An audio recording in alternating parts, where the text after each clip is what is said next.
We're going to interrupt Ashley right now just to get to the latest at Qualcomm Stadium, where members right now of the Stadium Task Force are speaking about this new plan in Mission Valley for a stadium.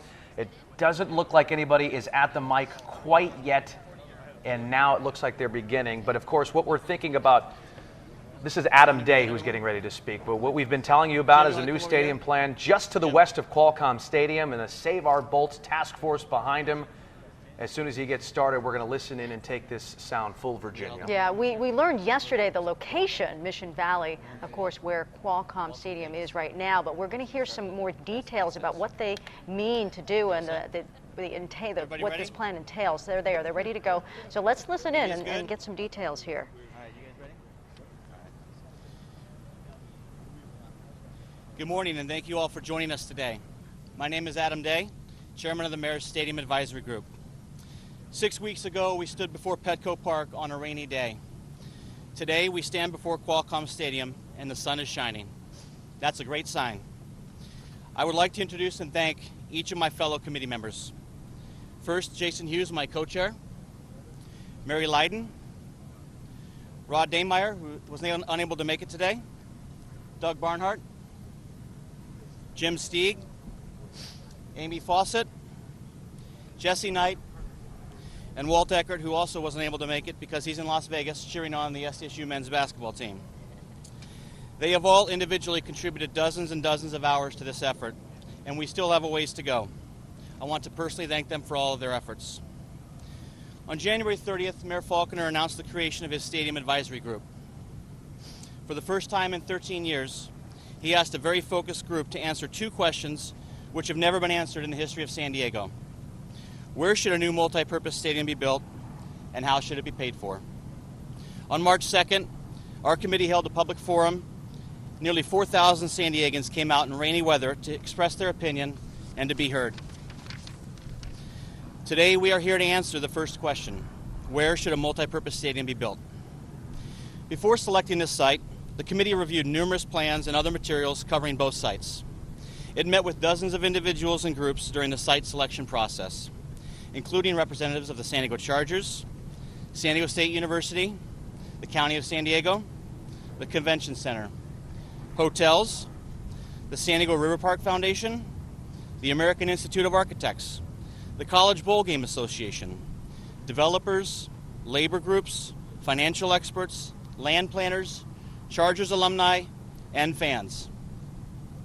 From our very first meeting, we made sure to ask the Chargers for their honest answer.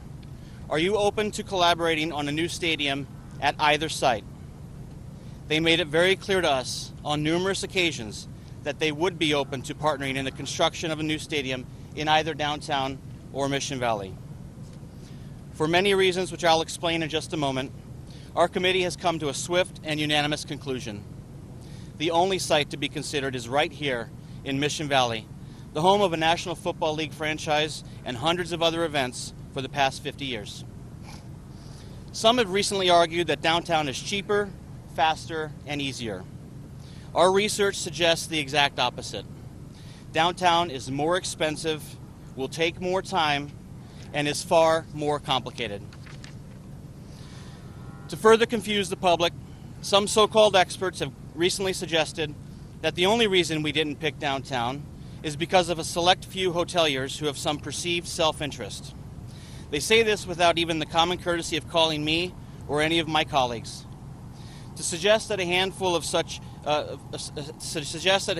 people have such an outside voice in this major public policy question is dead wrong and inconsistent with the San Diego we all know and love. It also denigrates the value and expertise of our committee, which is insulting. Building on this site saves $250 million. That's a fact.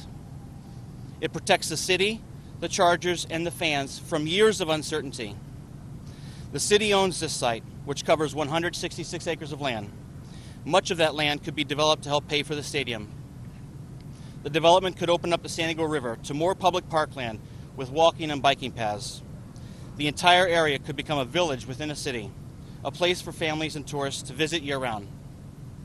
It's also important to note that the site is already connected to freeways, major roadways, and the trolley. There we go. The site was selected because it's the best location for a multi-use stadium for all of San Diego.